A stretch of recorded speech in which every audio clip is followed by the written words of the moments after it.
백 기자 어떤 사건이죠? 이게 믿을 수가 없는데요. 한때 학교 동창이자 직장 동료였던 여자인 친구를 여자분이 20대 여성이 성노예로 부리고 또 성착취물을 찍게 해서 결국에 숨지게 했다라는 내용입니다. 좀 자세히 들여다보면요. 2019년 12월부터 올해 1월까지인데 친구인 20대 여성을 집 근처에 살게 하면서 무려 2,145회에 걸쳐서 성매매를 시키고 그 대금 3억 원을 가로챘습니다. 하루 평균 5번에서 6번의 성매매를 시켰는데 이 횟수를 채우지 못하면 냉수로 목욕을 시키고 겨울철에 그리고 또 구타를 하고 성착취물도 찍게 했는데 무려 3,868건을 찍게 했습니다. 이 흉악한 범죄는 피해자가 냉수 목욕을 강요받다가 저체온증으로 사망하면서 드러났습니다.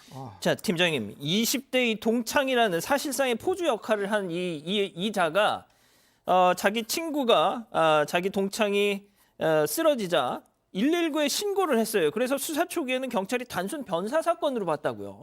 그렇습니다. 원래 일단은 사망하게 되면은 검시를 한 다음에 그 이제 그 검시라든지 부검하게 되면은 부검하기 위해서 검찰한테 지휘를 받는 건 사실입니다. 보내면은 그 당시에 경찰에서 봤을 때에는 저체온증 사망이니까 외상이 없었어요. 예. 그러니까 변사됐거나 해가지고 올렸는데 검찰에서 휴대폰을 한번 확인해 보라 이래가지고 이제 밝혀졌는데 예. 디지털 포렌식 아시지 않습니까? 예. 아무래도 휴대폰을 삭제를 시켜도 복원이 가능하니까 복원해 보니까 거기 성착취 사진이 3,868개나 있었다는 거예요. 아이고. 참 대단한 거죠. 예. 그리고 또 그 계좌라든가 문자를 보니까 이게 성착취 사진뿐만 아니고 성매매했다, 또 강요했다 이걸 나왔기 때문에 경찰에서 이제 수사를 다시 진행하게 됐던 거예요. 하다 보니까 또 같은 주거재산 공범도 검거를 했고, 그러니까 처음에는 단순 변사를 알았지만은 휴대폰을 디지털 포렌식하면서 이 범행 전모가 모두가 드러나게 된 거죠. 자, 이게 충격적인 이유가 오랫동안 알고 있었던 동창이자 또 직장 동료였던 그런 사이였었잖아요, 이게. 그러니까 저는 진짜 이 사건을 보면서 악마를 보았다는 생각이 좀 들었는데요. 딱 그겁니다, 진짜. 지금 말씀하셨던 것처럼 중학교, 고등학교, 대학 동창, 그리고 직장 생활도 같이 한 동기. 그런데 나와서 성매매를 시키면서 또 이렇게 협박을 합니다. 성매매 조직이 내 뒤 배후에 있다. 그러니까 네가 일하지 않으면 되게 심하게 다칠 수 있어. 이렇게 피해자를 협박하면서 아까 말씀드렸던 것처럼 무려 2,000번이 넘는 성매매를 강요했습니다. 자, 이쯤에서 오늘 법 체크 포인트 짚어보죠. 도망쳐도 소용없었다. 또 많은 분들이 의아해하시는 게 아니 그 수천 번의 성매매를 강요하고 시키면은 그냥 도망치면 되지. 왜 그냥 있었냐라고 지적을 하십니다. 승 의원님. 아니, 백 기자. 네, 아무래도 이유가 있었잖아요. 그럴 수밖에 없었던. 심리적인 문제가 좀 있었던 것 같아요. 피해자가 피고인한테 굉장히 의지를 했던 것 같거든요. 일단 중학교, 고등학교, 대학교 동창이고 굉장히 10년 넘도록 친했었는데 이 경찰은 그래서 그루밍 범죄를 의심을 하고 있습니다. 피고인은 피해자 부모에게는 이 친구가 성매매를 하는데 내가 못하게 오히려 돌보면서 막고 있다. 이렇게까지 얘기를 했다고 하고 또 피해자가 한 차례 도망치기까지 해서 병원에서 치료를 받는데 심지어 다시 잡혀오기까지 했습니다. 자, 승 의원님 이제 딱 그 드는 생각이 그겁니다. 이건 진짜 정신적으로 지배를 받았구나. 그루밍이구나. 사실 뭐 그루밍을 지나서 그냥 제가 봤을 때는 그 사람을 그냥 이렇게 완전히 장악한 상황인 것 같아요. 그루밍은 제일 처음에 이렇게 그 사람과 뭔가 이렇게 친해지고 그 사람을 나의 사람으로 바꾸는 단계에 의한 그루밍인데 이거는 이미 그 단계를 지나서 아까 저희들이 너무 섬뜩섬뜩한 게 이 여성 사실 부검 결과 보고서에 나온 이야기를 조금 해야 될지는 모르겠지만 성매매를 하고 난 다음에 죽기 전까지 위에 아무런 음식물이 없었다는 거예요.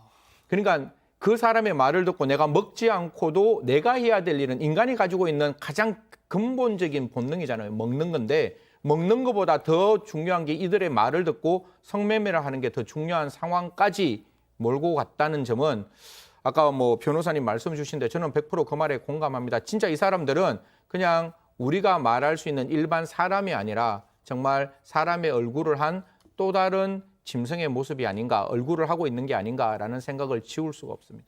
팀장님, 이 고인이 사망하고 나서 수사가 시작되니까 이 동창이라는 이 포주 역할을 했던 이자, 또 이자의 동거남, 그 고인의 통장에 있던 그 성매매 대금, 그 수억 원의 돈부터 빼돌렸다면서요. 그렇습니다. 그 2억 3천만 원 돈을 현찰로 찾아가 숨겨놓은 거를 압수를 했어요. 그런데 임대차 보증금 있죠. 2억 2천만 원 정도. 그것도 빼돌릴까 봐서 기소전 몰수 보증을 했는데 이거는 이유가 있습니다. 왜냐하면 재판이 하게 되면 몰수를 하지 않습니까? 그 전에 재판 끝나기 전에 재산을 팔을 수가 있지 않습니까? 그러니까 매매든가 이런 걸 못하게 하기 위해서 미리 압수해 놓는 거거든요. 이걸 처리했어요. 그러니까 이 범인들은 자기들이 찾았던 돈도 압수당했고 또 그리고 임대차 보증금도 압수, 즉 기소전 몰수 보증을 했기 때문에 돈을 찾지를 못하는 거죠. 그러니까 범죄 수익금은 모조리 국가에서 그걸 몰수하겠다 이런 취지인 거죠.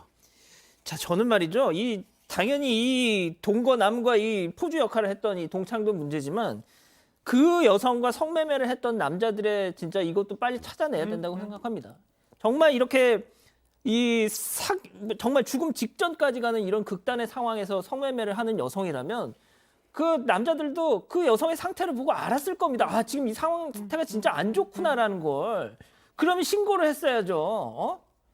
자, 백 변호사님, 뭐가 됐든 일단 이 포주 역할을 했던 커플한테만 주목을 해보죠. 네. 당연히 무기징역 좀 나왔겠죠? 근데 아마 많은 분들이 또 의아해하실 것 같은데요. 이 피고인 여성 같은 경우에 징역 25년, 그리고 동거남인 남성은 징역 8년이 선고됐습니다. 일단 지금 말씀하셨던 것처럼 무기징역 이상의 중형이 선고되지 않은 이유는 살인죄가 빠져 있어서 그렇습니다. 일단 가장 중한 죄가 중간금 치사죄인데요.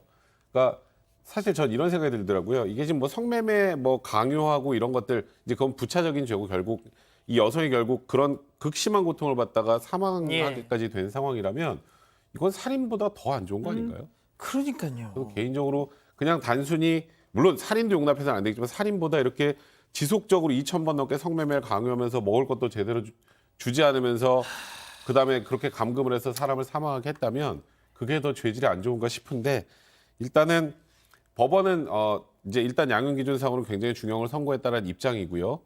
중형을 선고했던 이유 중에 하나 또 있습니다. 저 피고인 여성 내가 나중에 출소하고 나서 이렇게 살겠다 이런 얘기만 했다고 합니다. 승현님, 이 동거녀, 이 포주, 징역 25년 다 살지도 않겠지만 다 살고 나오면 50살. 인생 100세 시대 때 50살이면 한창이죠 뭐. 제가 알기로는 가석방 3분의 1이에요. 3분의 1. 유기징역형의 3분의 1. 그러면 3, 6, 18, 3, 7, 2, 3, 8, 20, 다 8년 살면 가석방 가능합니다. 아휴. 그러니까 아까 저 백 변호사님 말씀 듣고 저도 울컥했는데 이런 사건에 대해서 왜 법원이 25년밖에 선고를 못할까? 성매매 횟수가 무려 2,000번이 넘는 그 피해자의 마음을 생각한다면 모르겠습니다. 성범죄 같은 경우에는 저는 그냥 2분의 1의 가중이 아니라 하나의 성매매가 있으면 그 하나의 성매매마다 5년 같으면 2,000회 곱하기 5년 곱하기 2,000회 이래가지고 형을 만들었으면 싶은 마음도 있는데 지금 우리 형법상은 그게 불가능하니까요. 적어도 이런 부분에 있어서는 그 피해자의 마음을 조금 더 어루만져야 되고 그 피해자는 사망해서 이 세상에 존재하지 않는데 이 여성 자기가 미래에 어떻게 삶을 살아가겠다. 열심히 살겠습니다. 반성하면서 살겠습니다. 제가 나가면 다시는 범죄 저지르지 않겠습니다. 이런 이야기만 줄구장창 법원에 이야기했을 거예요. 그러면 법원의 입장에서 나오고 난 다음에 삶을 생각하는 게 아니라 그 안에서 얼마만큼 오랫동안 살게끔 할 것인지도 고민을 조금 더 했어야 되지 않을까 그렇게 생각합니다. 알겠습니다.